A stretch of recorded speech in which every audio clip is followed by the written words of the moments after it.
আসসালামু আলাইকুম ওয়া রাহমাতুল্লাহ। আজকের অনলাইন ক্লাসে আপনাদের সবাইকে স্বাগত জানাচ্ছি। আমি মোহাম্মদ মুহিবুর রহমান, প্রভাষক, ইসলামিক স্টাডিজ, মৌলভীবাজার সরকারি মহিলা কলেজ।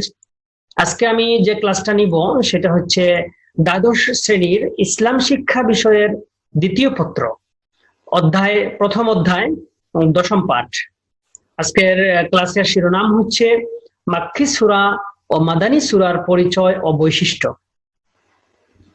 তো মাক্কি সূরা ও মাদানী সূরা আলোচনা শুরু করার আগে আমরা যে বিষয়টা আলোচনা করতে হবে সেটা হচ্ছে সূরা বলতে আমরা কি বুঝি। সূরা কি? সূরা হচ্ছে আরবি শব্দ। আরবিতে এই সূরা অর্থ হচ্ছে সীমান্ত রেখা বা নগর প্রাচীর। সীমান্ত রেখা যেভাবে এক এলাকা থেকে অন্য এলাকা পৃথক করে, তেমনি কোরআনের এক একটি পরিচ্ছেদ, এক একটি চ্যাপ্টার, এক একটি পাঠ পরস্পরের মধ্যে পার্থক্য সৃষ্টি করে। এজন্যই এই পরিচ্ছেদগুলোকে বলা হয় সূরা। তাহলে আমরা এখান থেকে বুঝতে পারলাম সূরা হচ্ছে একটা চ্যাপ্টার, একটা পাঠ, একটা পরিচ্ছেদ। আল কোরআনুল কারীমের এরকম 114টি চ্যাপ্টার রয়েছে, 114টি সূরা রয়েছে। এই প্রত্যেকটা সূরা এক একটা আলাদা বৈশিষ্ট্য রাখে। প্রত্যেকটা সূরার এক একটা পৃথক পৃথক আলোচ্য বিষয় রয়েছে, এক একটা বিভাজন রয়েছে। এই এরকম আমরা প্রত্যেকটা সূরাকে আমরা আলাদা আলাদা ভাবে আমরা এর পরিচয় জানতে পারবো ইনশাআল্লাহ। তো আজকে এখান থেকে আমরা আজকের চ্যাপ্টার থেকে আমাদের জানবো যে মাক্কি সূরা আর মাদানী সূরা বলতে কি বোঝায়। তো প্রথমে আমরা আলোচনা করছি যে মাক্কি সূরার পরিচয়টা কি।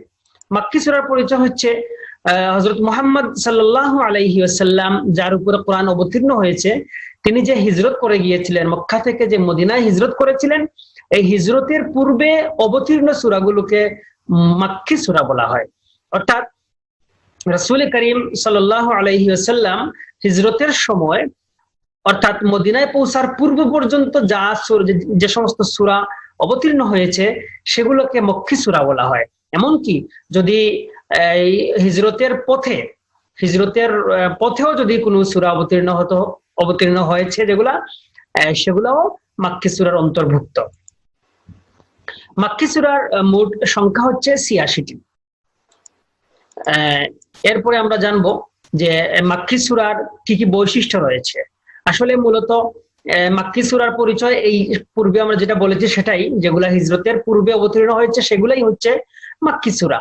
এখন এরপরেও মাক্কি সূরার কিছু বৈশিষ্ট্য রয়েছে যেগুলা আমরা জানলে আমাদের এটা বুঝতে আরো সুবিধা হয়। নাম্বার 1 হচ্ছে মাক্কি সূরাগুলো আকারে থাকবে ছোট ছোট। যদিও আকারে ছোট, তবুও এই মাক্কি সূরার ভাবটা থাকে গভীর, অর্থাৎ ভাব গাম্ভীর্যপূর্ণ এই সূরাগুলো। আরো যে বৈশিষ্ট্য রয়েছে যে 22 নম্বর সূরা ব্যতীত, অর্থাৎ সূরা হজ ব্যতীত মাক্কি সূরা সমূহে ইয়া আইয়ুহান নাসু, অর্থাৎ হে মানব জাতি, এই কথাটা উল্লেখ থাকে।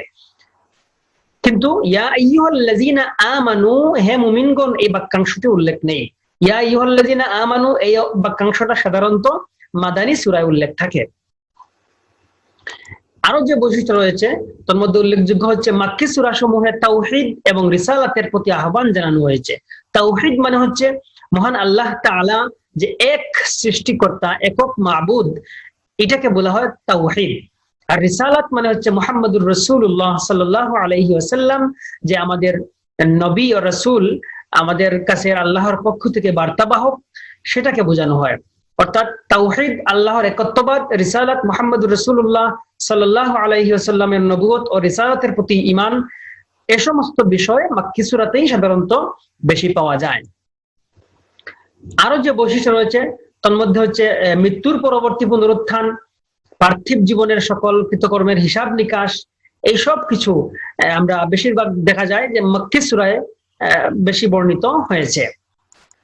এরপরে আরো রয়েছে যে মাক্কি সূরা সমূহে দেখা যায় বহু দেবতা বিশ্বাসীদের দাবিকে মিথ্যা প্রতীয়মান করে এক আল্লাহর ইবাদত করার জন্য আহ্বান করা হয়েছে।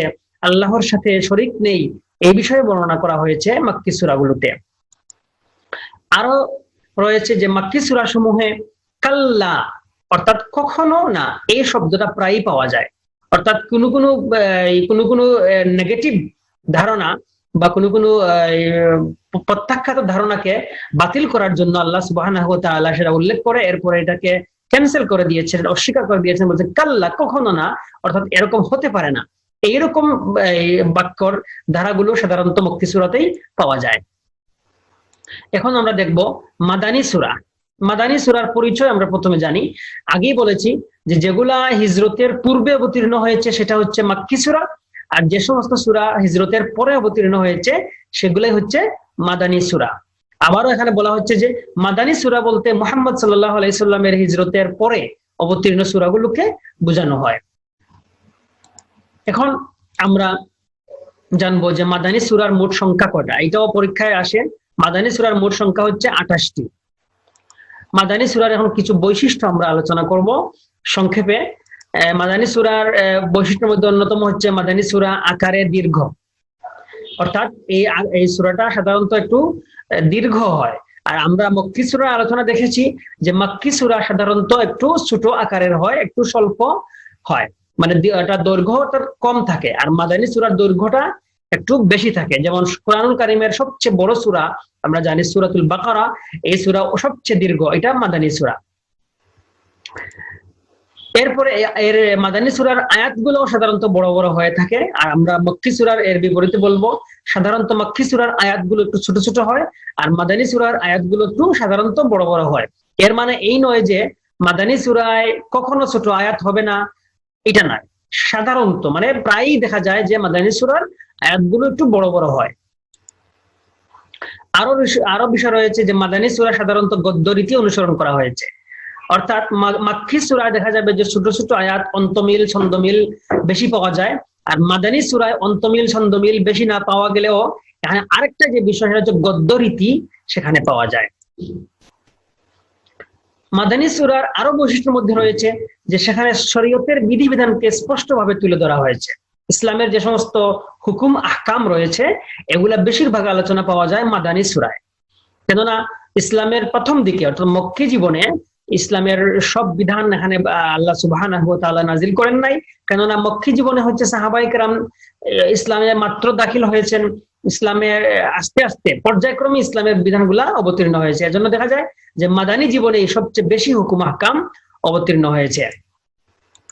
আরো যে বৈশিষ্ট্য রয়েছে যে মাদানী সূরায় বিশেষভাবে আহলে কিতাব তথা ইহুদি ও খ্রিস্টানদের প্রতি ইসলামের দাওয়াত দেওয়া হয়েছে, তাদেরকে স্পেশালি তাদেরকে ইসলামে দাখিল হওয়ার জন্য আহ্বান জানানো হয়েছে। আরো যে বিষয়টা রয়েছে যে মক্কি জীবনে মুনাফিকদের তেমন একটা প্রভাব পাওয়া যায় না, কারণ মক্কি জীবনে নেফাকির সম্ভাবনা ছিল না, কেননা সেখানে মুসলিমরা ছিল নির্যাতিত বেশিরভাগ।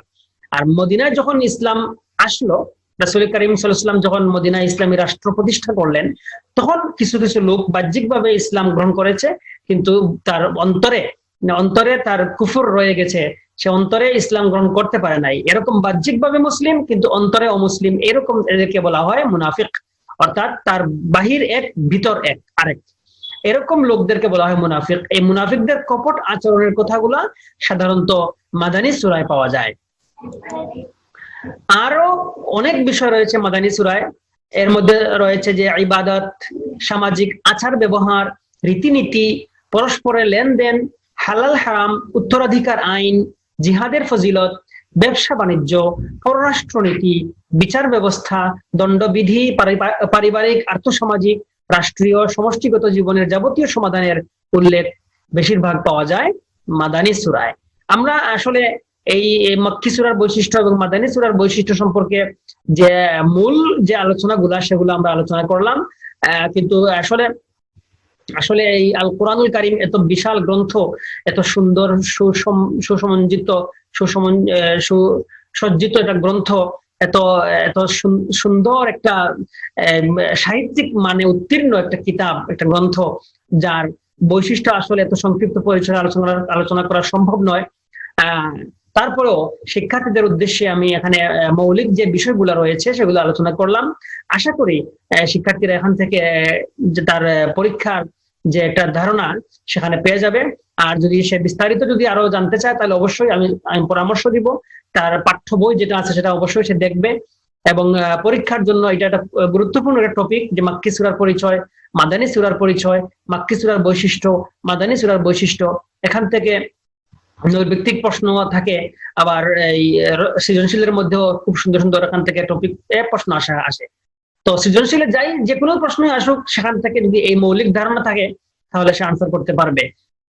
আশা করি সবাই পড়াশোনায় মনোযোগী হবে। আমার শিক্ষার্থীদের প্রতি আমি বিশেষভাবে আহ্বান জানাচ্ছি যে এই করোনাকালীন যে সময়টা কলেজ বন্ধ হয়েছে, আমি আশা করব তোমরা সবাই পড়াশোনা করবা, পরীক্ষার জন্য প্রস্তুতি নিবা। সবাই ভালো থাকো, সুস্থ থাকো। আমিন। ওয়া আখিরু দাওয়ানা আনিল হামদুলিল্লাহি রাব্বিল আলামিন। আসসালামু আলাইকুম ওয়া রাহমাতুল্লাহি ওয়া বারাকাতুহু।